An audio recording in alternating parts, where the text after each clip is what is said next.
Welcome friends. আজ আমরা আনন্দবাজার পত্রিকা মারফত একটি গুরুত্বপূর্ণ খবর পেয়েছি। মূলত এই খবরটি চাকরি সংক্রান্ত বিষয়ের একটি আপডেট।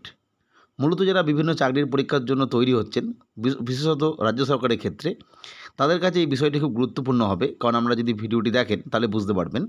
আমরা জানি যে গত 1.5-2 বছর আগে থেকে পশ্চিমবঙ্গের ক্ষেত্রে পশ্চিমবঙ্গের বিভিন্ন যে পরীক্ষাগুলো হয় সেক্ষেত্রে ইডাব্লিউএস সংরক্ষণ দেওয়া হয়েছে এবং সেই একই রকমভাবে বর্তমানে অর্থাৎ আজকের দিন থেকে নতুন একটি ক্যাটাগরির জন্য সংরক্ষণ চালু বা সেই নিয়ে চিন্তাভাবনার বিষয়ে কিন্তু আলোচনা হয়েছে। সেই বিষয়ে আমরা জানব।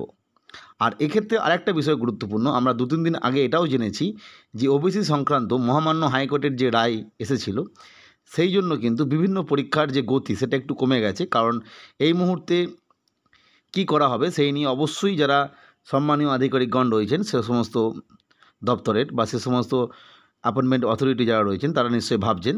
যাই হোক, এটা ধীরে ধীরে আমরা বুঝতে পারবো এই নিয়ে কতটা কী হবে এবং সেই সংক্রান্ত বিষয়ে আমরা আগেই জানিয়েছিলাম। যাই হোক, আজকে আমরা আনন্দবাজার পত্রিকা মারফত যেটা জানতে পেরেছি, চলুন সেটা আমরা দেখে নিই। আজকে যেটা বিষয় সেটা হচ্ছে, আমরা দেখতেই পাচ্ছেন যে রূপান্তরকামীদের জন্য 1% সংরক্ষণের নির্দেশ। অর্থাৎ আমরা বুঝতে পারলাম আমাদের যে সমস্ত রিজার্ভ ক্যাটাগরিগুলো ছিল, যেখানে বিভিন্ন সংরক্ষণ ছিল, সেখানে রূপান্তরকামীদের জন্য কিন্তু একটি সংরক্ষণ আসতে ছিল যেটা 1%।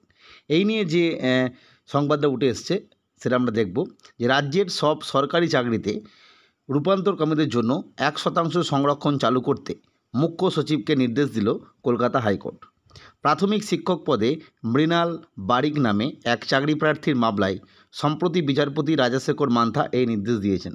ফলে আমরা বুঝতেই পারছি যে এই রায়টা কিন্তু এসছে রাজাশেখর মান্থা, মাননীয় জাস্টিস রাজাশেখর মান্থার যে নির্দেশ সেখান থেকে।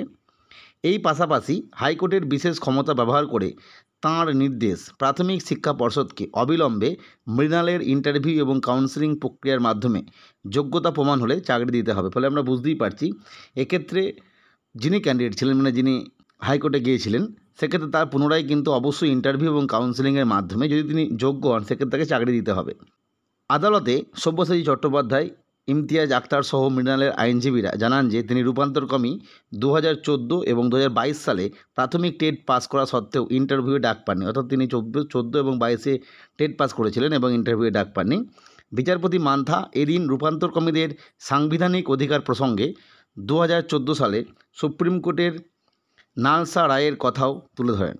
তাতে পিছিয়ে থাকা বা সুবিধাবঞ্চিত শ্রেণী হিসাবে রূপান্তরকামীদের জন্য সরকারি চাকরির ক্ষেত্রে একটি পরিষদ তৈরির কথাও বলা হয়েছিল। অর্থাৎ 2014 সালের যে অ্যাক্ট সুপ্রিম কোর্টের, সেই অনুযায়ী কিন্তু এই কথা বলা হয়েছে। বাস্তবে এই দেশের বিভিন্ন রাজ্য যেমন কর্ণাটক, তামিলনাড়ু, কেরল, মহারাষ্ট্র থেকে বাংলার পড়শি রাজ্য ওড়িশাও রূপান্তরকামীদের জন্য সরকারি চাকরিতে 1% সংরক্ষণ কার্যকর করেছে। অর্থাৎ এই সমস্ত স্টেটগুলো কিন্তু অলরেডি সংরক্ষণ দিয়ে দিয়েছে। শুধু পশ্চিমবঙ্গের এ বিষয়ে তাপ উত্তাপ নেই।